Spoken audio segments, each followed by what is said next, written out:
बैंगलोर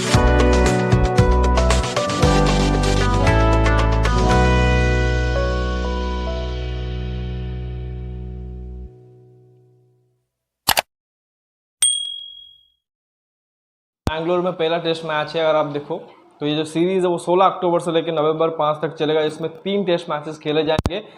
सबसे पहला अगर आप देखो तो वो 16 से लेकर 20 तक होगा। ये खेला जाएगा बैंगलोर के चिन्ना स्वामी स्टेडियम में, और उसके बाद हम पुणे की तरफ मूव करेंगे, जहाँ पर आप देखो 24 से लेकर 28 अक्टूबर तक होगा। और फिर जो आखिरी मैच होगा वो मुंबई में वानखेड़े स्टेडियम में होगा, जो कि 1 से लेकर 5 नवंबर तक होगा। तो न्यूजीलैंड की टीम अगर आप देखो वो श्रीलंका से हार के आ रहे हैं। बहुत बुरी तरीके से परफॉर्मेंस उन्होंने दिया है, और अभी एक तरह से कहेंगे कि वो उनका ट्रांजिशन फेज ही चल रहा है। गेंदबाजी में देखो बहुत सारे एक्सपीरियंस प्लेयर नहीं है, सिर्फ टीम सऊदी एक तरह से रह गए हैं। ना ट्रेंट बोल्ट है, ना नील वैगनर है, काइल जेमिसन जिन्होंने इंडिया को काफ़ी परेशान भी किया था 2021 के दौरान, वो भी एक तरह से अवेलेबल नहीं है।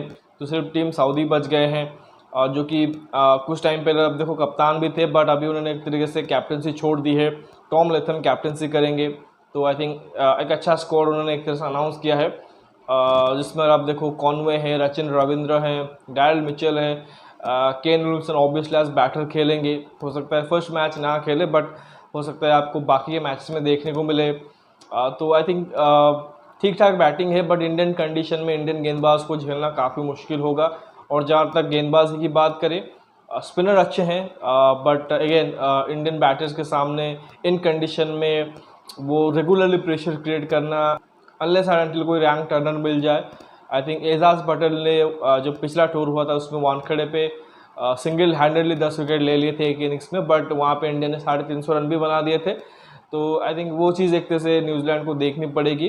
अगेन देखो, अगर इंडियन टीम 1 साइडेड जीतती है कोई प्रॉब्लम नहीं है, बट अगर न्यूजीलैंड टीम एक तरह से थोड़ा सा फाइट देगी तो फिर मज़ा आएगा, क्योंकि आप चाहते हो कि थोड़ा सा आप टेस्ट हो before border Gavaskar trophy. Otherwise आप सीधा वहाँ पे उन कंडीशन में जाओगे, पर्थ में, फिर एडिलेड में पिंक बॉल टेस्ट, फिर गाबा, मतलब फिर जब तक हमारे लिए एक तरह से अच्छे कंडीशन आएंगे, जैसे एक एमसीजी हो गया या एक सिडनी हो गया, जो कि एक तरह से मोर लाइक इंडियन कंडीशन, जहाँ पे सपोर्ट भी अच्छा मिलता है, और वो जो विकेट्स भी होते हैं पिचेस, उसमें भी देखो बहुत ज़्यादा ऐसा नहीं कि इंडियन टीम को कोई ड्रास्टिकल चेंज मिल रहा है इंडिया से।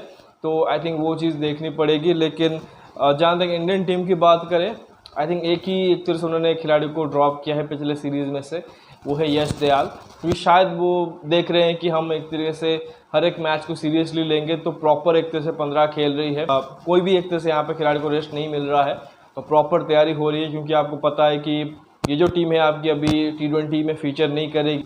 जितने भी T20 होंगे वो सेकेंड टीम खेलेगी। फिर ओडीआई क्रिकेट भी नहीं हो रहा है, सिर्फ टेस्ट क्रिकेट हो रहा है, तो उस पर फोकस किया जा रहा है। एंड ऑब्वियसली जब आप होम टेस्ट खेलते हो तो फिर वो तीसरे चौथे दिन पे एक तरह से ख़त्म हो जाता है, क्योंकि सामने वाली टीम उतना कैपेबल नहीं होती है कि वो एक तरह से 5वें दिन तक मैच को लेके चले। बांग्लादेश वाला आपने मैच देखा ही होगा, सेकेंड मैच जो हुआ वो सिर्फ 2 दिन के अंदर ही ख़त्म हो गया।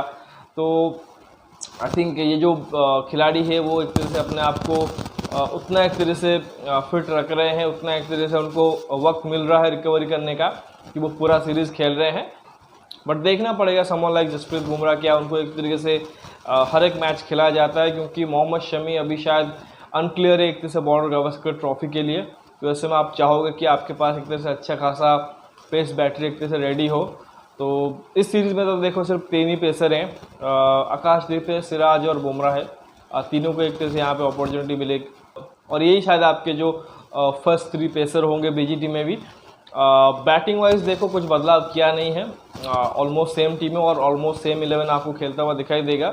हो सकता है कोई लास्ट मोमेंट इंजरी हो जाए या तबीयत ख़राब हो जाए, फिर आपको वहाँ पे चेंज देखने को मिलेगा। अदरवाइज आई एम एक्सपेक्टिंग कि सेम ऑलमोस्ट आपकी प्लेइंग 11 होगी। अब डिपेंड ये करेगा कि बैंगलोर में विकेट कैसा है। अगर स्पिन फ्रेंडली विकेट होगा तो ऐसे में आप कुलदीप को भी देख सकते हो आकाशदीप की जगह पे, तो इंटरेस्टिंग होगा, देखना पड़ेगा। आई थिंक थोड़ा सा गिल के बारे में खबर आ रहा था कि शायद वो अवेलेबल ना हो फर्स्ट मैच के लिए, कुछ इंजरी प्रॉब्लम है, बट अभी इंतज़ार करना पड़ेगा। अगर वो नहीं खेलते हैं तो फिर आप सरफराज को खेलता हुआ देखोगे। हो सकता है कि विराट एक पोजीशन ऊपर बैटिंग करे, या फिर सरफराज को 3 खिला दे, या फिर केएल को 3 कर दे, सरफराज 5 खेल ले। तो आई थिंक ये कुछ देखना पड़ेगा। ऑलमोस्ट देखो हमने क्योंकि रिसेंटली खेला है बांग्लादेश के अगेंस्ट, तो बैटिंग ऑर्डर कुछ बदलाव नहीं होगा, क्योंकि लास्ट जो सीरीज़ हुआ था उसमें तो कोई बदलाव हुए नहीं थे। एक अच्छा फ़ायदा आरसीबी के लिए ये हो गया है कि क्योंकि अब यश दयाल पिक नहीं हुए इस सीरीज़ में, तो वो एक तरह से अब अनकैप्ड लिस्ट में ही रहेंगे। तो हो सकता है आरसीबी उनको 4 करोड़ में रिटेन कर ले।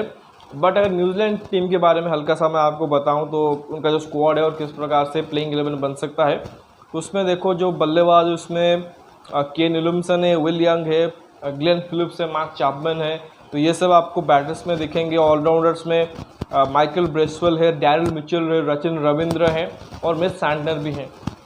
विकेट कीपर बैटर में आप देखोगे टॉम लेथम है, टॉम ब्लेंडेल और डेवन कॉन में है, एंड हो सकता है आपको तीनों खेलते हुए दिखाई दे।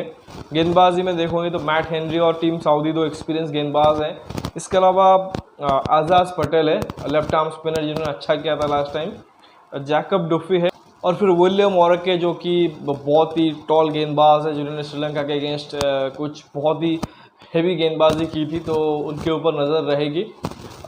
थोड़ा सा इसमें देखो काफ़ी सारे ऑप्शंस है। आई थिंक शायद ये केन विलियमसन हो सकता है फर्स्ट मैच ना खेले, मे बी विल यंग को खिला दे नंबर 3 पे।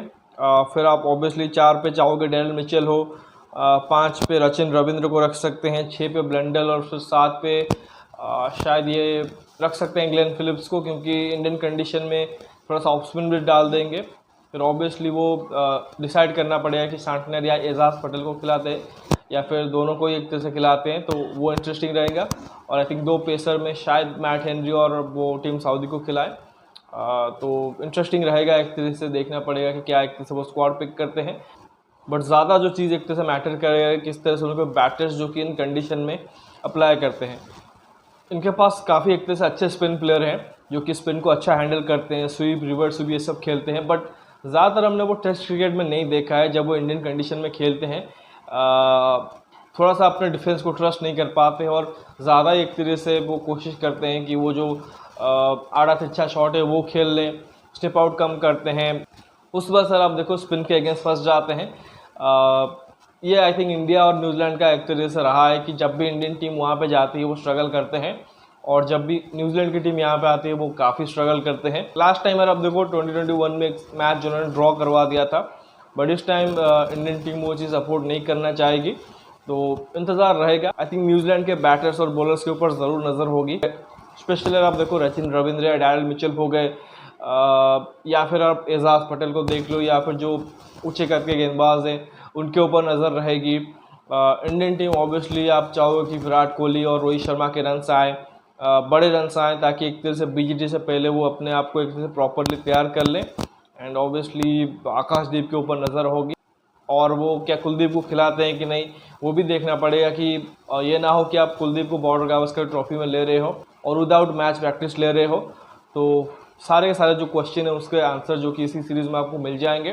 But most importantly team India को जो सीरीज़ है वो 3-0 से जीतना है, तो ही एक तरह से बॉर्डर गावस्कर ट्रॉफी में हमारे ऊपर प्रेशर कम होगा कि हमें WTC के लिए क्वालिफाई करना है। वहाँ पे फिर शायद हमें एक आधा जीत चाहिए होगा, जिससे कि एक तरह से काम हो जाएगा। तो लेट्स सी किस तरह से एक तरह से जो टेस्ट मैच है वो चलता है।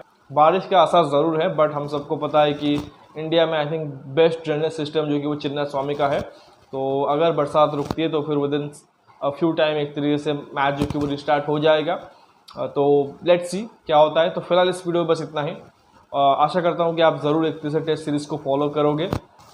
अगर आपको वीडियो पसंद आया, वीडियो को लाइक ज़रूर करिए और साथ ही चैनल को सब्सक्राइब करिए और दोस्तों को शेयर भी कर दीजिए। कमेंट सेक्शन में अपना जो प्लेइंग 11 है दोनों टीमों को लेके ज़रूर शेयर करिए। बाकी जो भी एक तरह से आपका फीडबैक है वो दे सकते हो। मिलते हैं अगले वीडियो में, तब तक के लिए धन्यवाद। जय हिंद।